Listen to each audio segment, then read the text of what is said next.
আসসালামু আলাইকুম। গত পর্বে আমি বৃত্তের ক্ষেত্রফল নিয়ে আলোচনা করেছিলাম। আজকে আমি দেখাবো কোণকের আয়তন কিভাবে নির্ণয় করা যায়। এর জন্য আমরা নিয়েছি একটি আয়তাকার ঘনবস্তু, একটা সিলিন্ডার এবং একটা কোণক। এখানে লক্ষণীয় যে এই সিলিন্ডার এবং কোণকটা সমবৃত্তভূমিক, অর্থাৎ এর ভূমিটা এবং কোণকের ভূমি এবং সিলিন্ডারের ভূমি হচ্ছে একই এবং উচ্চতাও হচ্ছে সমান। এখন আমরা দেখি এখানে আয়তাকার ঘনবস্তুটার আয়তন কিভাবে নির্ণয় করা যায়। এর দৈর্ঘ্য গুণ প্রস্থ গুণ উচ্চতায় হচ্ছে এর আয়তন। আর দৈর্ঘ্য আর প্রস্থ গুণ করলে আমরা জানি তলের ক্ষেত্রফল পাওয়া যায়। তাহলে আমরা বলতে পারি যে যার তলের ক্ষেত্রফল নির্ণয় করা যায় তার তলের ক্ষেত্রফলের সাথে উচ্চতা গুণ করলে এর আয়তন পাওয়া যায়। তাহলে এর দৈর্ঘ্য যদি এ একক, প্রস্থ বি একক এবং উচ্চতা সি একক হয়, তাহলে এর আয়তন হচ্ছে এবিসি ঘন একক। এখন আমরা দেখি যে এই যে সিলিন্ডারটা আছে, সিলিন্ডারের ভূমির ক্ষেত্রফল গুণ উচ্চতায় হবে তাহলে সিলিন্ডারের আয়তন। তাই সিলিন্ডারের ভূমিটা যেহেতু একটা বৃত্তের মতো, তাহলে এই বৃত্তের ক্ষেত্রফল আমরা আগে দেখেছি যে পাই আর স্কোয়ার। তাহলে পাই আর স্কোয়ার, উচ্চতা যদি এইচ হয় তাহলে এর আয়তন হচ্ছে পাই আর স্কোয়ার এইচ। এখন এই সিলিন্ডারের সাথে তুলনা করে আমরা কোণকের আয়তন নির্ণয় করব।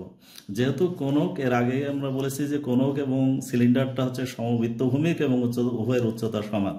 এখন এর জন্য আমি তুলনা করার জন্য আমি পানি ব্যবহার করব। আগে থেকে আমি এখানে একটা গামলায় পানি রেখেছি।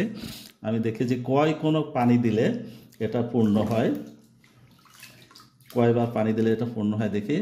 আমি এক কোণক দিলাম, এবার হচ্ছে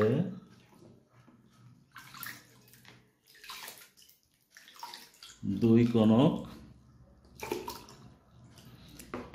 এবার এখনো পূর্ণ হয়নি, দেখা যাক কতটুকু দিলে পূর্ণ হয়। তিন কোণক পানি দিলে এটা পরিপূর্ণ হলো। তাহলে আমরা কি বলতে পারি যে তিন কোণক পানি দিয়ে যেহেতু এটা পূর্ণ হয়েছে, তাহলে 3 গুণ কোণকের আয়তন সমান হচ্ছে সিলিন্ডারের আয়তন।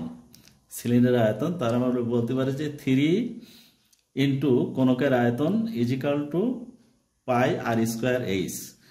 তাহলে আমরা বলতে পারি যে 3 ইন্টু কোণকের আয়তন, কোণকের আয়তন,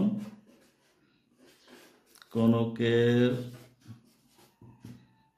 আয়তন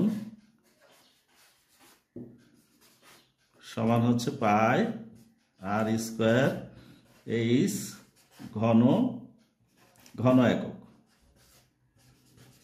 ঘন একক।